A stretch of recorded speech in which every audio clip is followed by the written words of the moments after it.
everybody. Diana here at Sew in Common. Welcome to this episode of Sew in Common.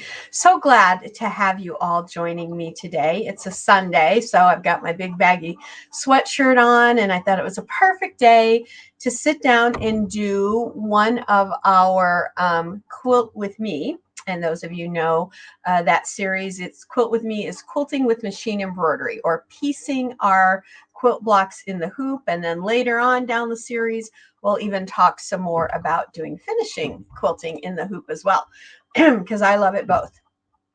Some of you may know I've been a quilter over 5 decades, so I've done the whole evolution of quilting, from hand quilting. Now we can do it in our embroidery machine and piecing our blocks in our embroidery machine, which is such fun. Excuse me one moment. It's still got stuff in the air, still allergies and stuff. So today, since it was Sunday, I thought this would be a good day to do our stabilizer video for when we piece our blocks in the hoop. On our last video, we actually pieced a half square triangle and a quarter square triangle in the hoop. And I told you I would do a video on stabilizers. And so that's what I want to cover today. You could say that stabilizer is project driven, kind of, and also preference driven. It really kind of depends on what you like as a quilter, as an embroiderer. But there are times when I will definitely choose one over the other. So my preference, well, I've got a little bit of a PowerPoint to show you with some guidelines. Let's take a look at that first, shall we? So, stabilizers. There are 3 of them that I typically use. A no-show mesh, what you may also know as a poly mesh, comes in white. That's typically what I use. I think you can also get it in kind of an ivory flesh tone and a black color as well. If you were going to do a quilt that had all dark jewel tone colors, why not use the black one? That could be kind of interesting. Then there is the fusible no-show mesh. Now you're probably saying, why in the world would I use that? Well, I'm going to show you an example of when and why I would use a fusible no-show mesh. And then also there is a product called Piece and Stitch. Now, whereas no-show mesh and fusible no-show, you can find from lots of different brands out there. OESD, Dime has a great one. Kimberbell has some, I think. And there are more brands out there. If it's a no-show mesh or a poly mesh or a fusible poly mesh, those will work fine. They're all pretty much similar. But there's only one that I've found, and it's actually called Piece and Stitch. And what it is, it's a soft tearaway, wash away, kind of a real hybrid.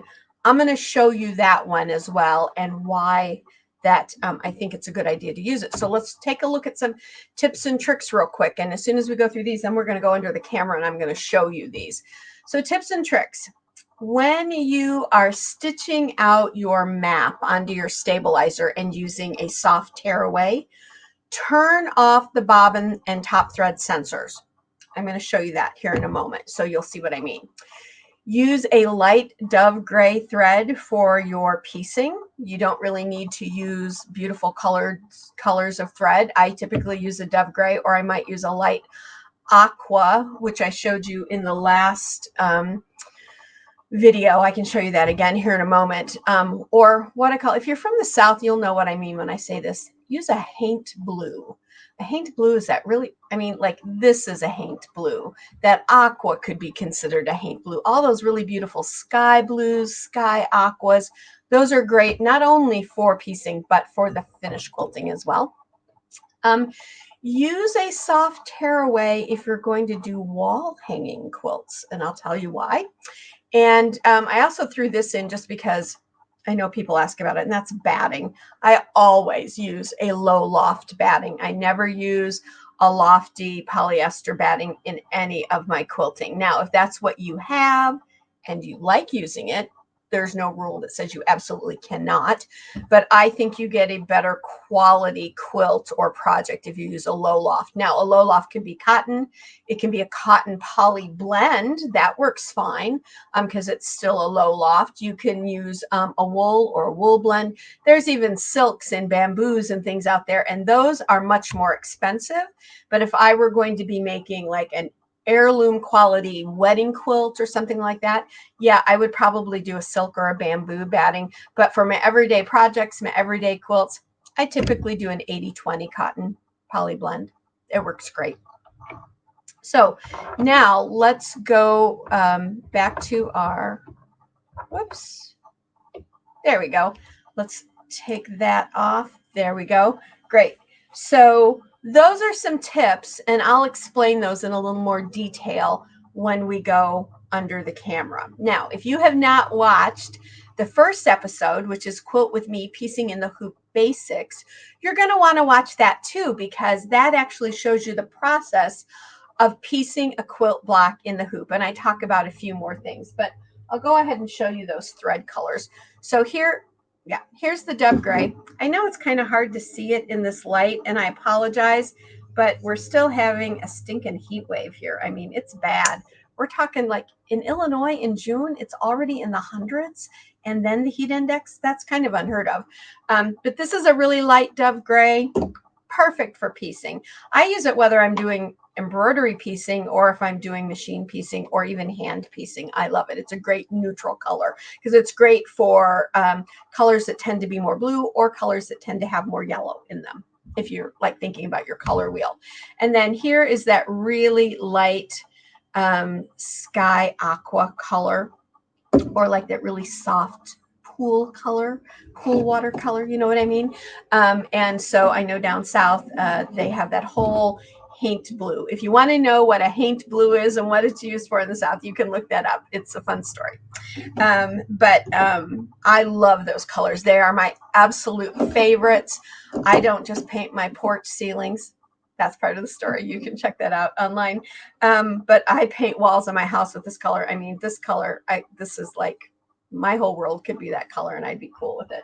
And it is not only great for piecing, it's great for that finished quilting as well. Okay, so now let's go under my camera. Whoops.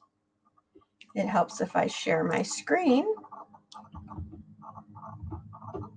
No, not there. There we go. Gosh. Okay, we can get rid of that little piece. There we go. Let's make this a full screen. Here we go. Okay, so I have my Black Ravens sweatshirt on, my husband's squadron from when he was in the Navy. Like I said, it's a Sunday, and Sunday we wear our cash clothes, right, when we're doing our sewing and our embroidery. So here, folks, let's see. Let's get this just a little more right there. You can see it fine. This is a no-show mesh or a poly mesh. Can you see here? It's kind of, I'm not quite sure how it's made, but it has almost a little pattern in it, but it's quite sheer. And the thing I like about poly mesh or no-show mesh is that you can see when I hang it on my hand, it really is drapable, right? It's not stiff at all. It's very drapable. And for a quilt, that's great because you want your quilts to remain drapable, right? You want to use them as covers. The other thing with a poly mesh, so in my life as a quilter, I also will take in people's vintage quilts and repair them and restore them for them. And a lot of times older fabrics are really worn. They're even starting to degrade over time. We are so lucky now because our fabrics now are made in new ways that we're going to get a lot longer longevity out of them than some of our older fabrics.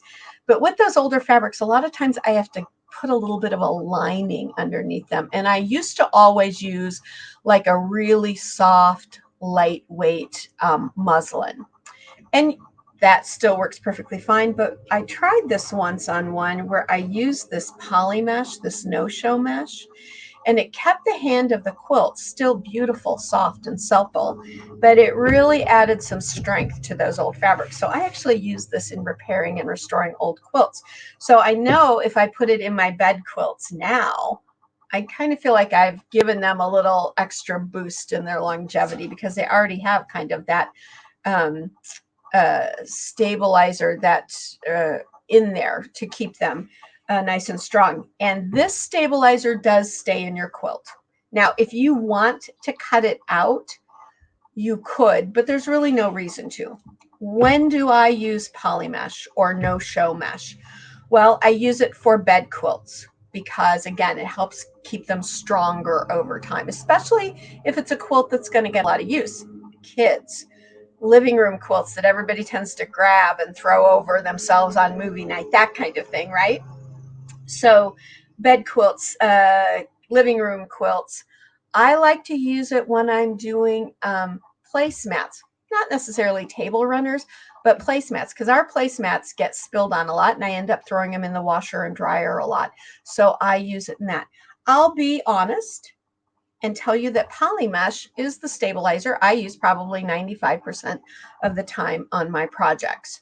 So a good no-show mesh or polymesh, that'll be, you can't go wrong with that stabilizer. So we'll move that one out of the way. And now I want to bring in for you the no-show or polymesh that has a fusible. So here is the front of it. And you can see it's just like our regular polymesh. Looks exactly the same, right? If I just had them sitting there, you wouldn't know one from another. But here's the difference on this one. When you turn it over, see that little bit of a shine on there? That's because there's a fusible component to it. So if I put this on top of fabric and run my iron over here, it's going to fuse to my piece. Now, why would you want to use that? I know you're asking. Well, you don't really need to fuse your pieces down onto your stabilizer as you're making it. Now, I know in the original video that I did, I showed you to use a little glue just to tack things down, but that's very temporary. So you don't need to actually fuse your pieces down. But here is one of the reasons I like using it sometimes, or why I like having it handy. On this particular quarter square triangle, I used a no-show polymesh to piece it on. But I wanted to turn this into a piece that I was then going to kind of use as an applique on a towel or an applique on a tote bag, anything like that. So at the end, after my whole piece was pieced and trimmed, I put a piece of fusible no-show polymesh on the top and just right on the 1/4 inch stitch line that's already exists, I stitched around all 4 sides. Now you're going, what in the world, Diana? Have you lost your mind? No, of course not. This is a cool trick. So here's one thing before I give you the rest of the trick. Whenever I'm going to do something and fold it inside out to fold over my edges, I always do a little 45-degree or just slanted trim on my corners, just like that, because you're going to get a better point when you turn your piece inside out. Okay, so what I do is I just bring in my little snips, I pull it up and I give myself a snip, and then I do one snip this way, one this way, and this way, not more than an inch, inch and a quarter in each way. Now, some people will just do one cut this way, but I find if you do 4, you end up getting an easier turn, but that's really up to you. That's kind of a personal preference thing, and I wouldn't worry about that too much. But then look at what I can do. I can get my finger right in here, and I can turn this inside out on all 4 corners. And what this no-show mesh fusible is doing for me in the first place is it's rolling all of my edges under for me. Now, I did not bring over my little pokey tool, so I'm going to try and get that corner out best I can. So you would do that. And what it does, my corners, I would use a pokey tool and make those a little sharper for you. But what it does is it rolls over your edges really nicely. And right here now, this is the fusible side. So if I went to lay this on a towel or a tote or anything that I wanted to add a piece, just a pieced block for decoration. And when I went to iron that on and fuse that on, this would now fuse right to my base fabric. And then if I wanted, I could come in here and do a little stitch around the outside edge if I wanted to give that extra little decorative stitch. But I wouldn't have to worry about it sliding or curving or crunching, because this is now going to fuse it right to your piece. That is a tip. So I don't typically actually piece onto this, but I use it for these kinds of projects. And I love adding pieced blocks to all kinds of things, tote bags and towels for the kitchen.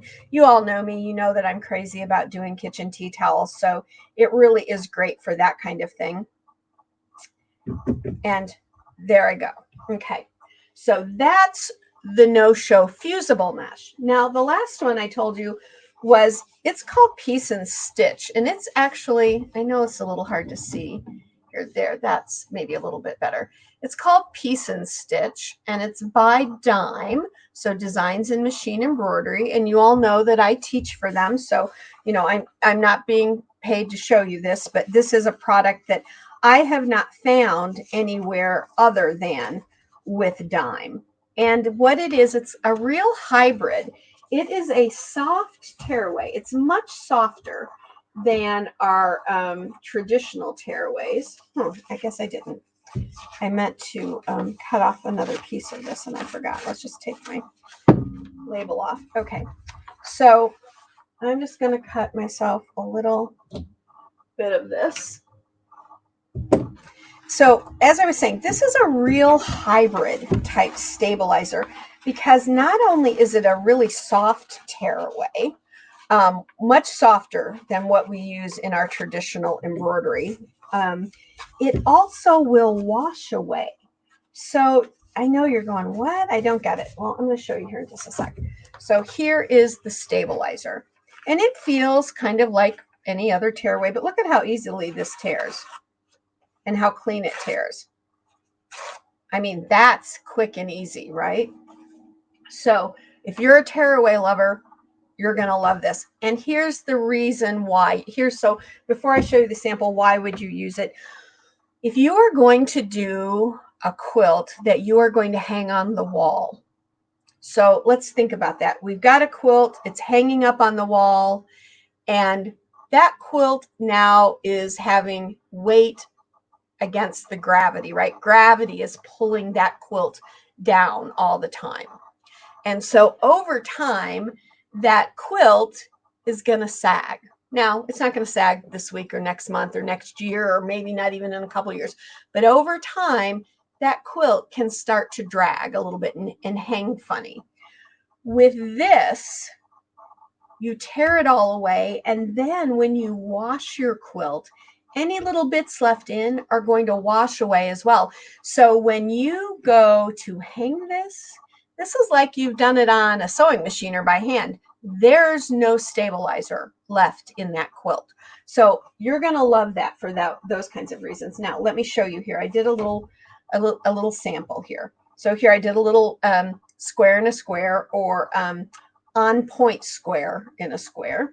And I haven't trimmed it up on all the sides yet, but here it is still in the stabilizer, and this part I've torn away. So let's turn it over here. So look at how cleanly this is torn out from here. So let me just go ahead and show you. It just tears super easily, and I'm just tearing away the big bits to start. So there, that's torn away. Now I can just come in here and put my fingers in here, and look at how easily it tears right from the edges.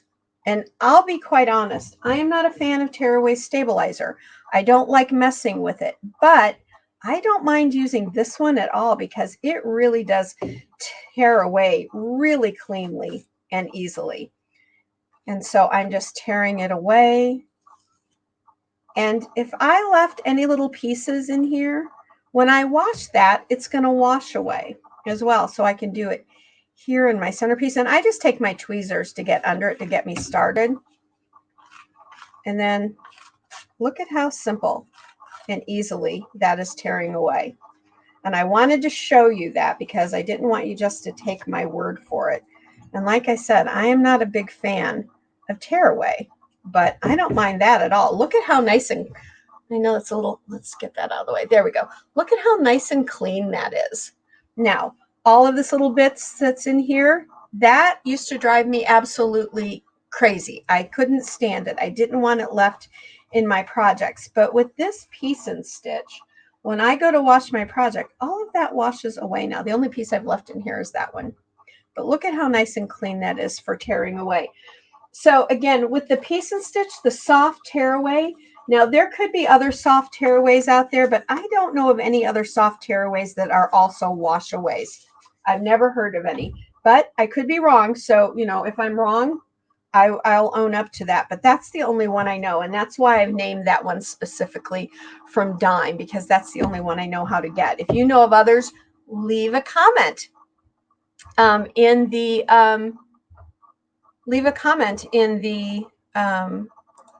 comment section below, because I would love to hear from you. If you know others that are a soft tearaway and wash away, let us know, because we always love choices, right?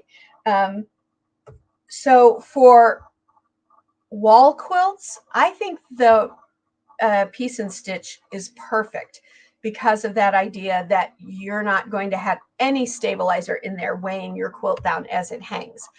I would also probably do that. Oh gosh, I'm trying to think what else I would use pieces. I mean, you could use it for everything. There's no reason you couldn't. So if you are a super fan of tearaway stabilizer, use piece and stitch all the time. But here's my tip on stabilizers in regard to what to use as well. You're not going to know what you like as far as a preference until you've tried them. So here's my challenge to you. Get yourself a roll of no-show mesh, not the fusible. The fusible is kind of an extra goodie item that can be convenient for things like what I was demonstrating for you. But get yourself a regular no-show mesh or poly mesh, and get yourself a roll of this piece and stitch from Dime. Check with your local fabric store. If you can't find it, check with your local fabric store. If they're a Dime dealer, they'll be able to get that for you if they don't already have it in the shop. And try them both.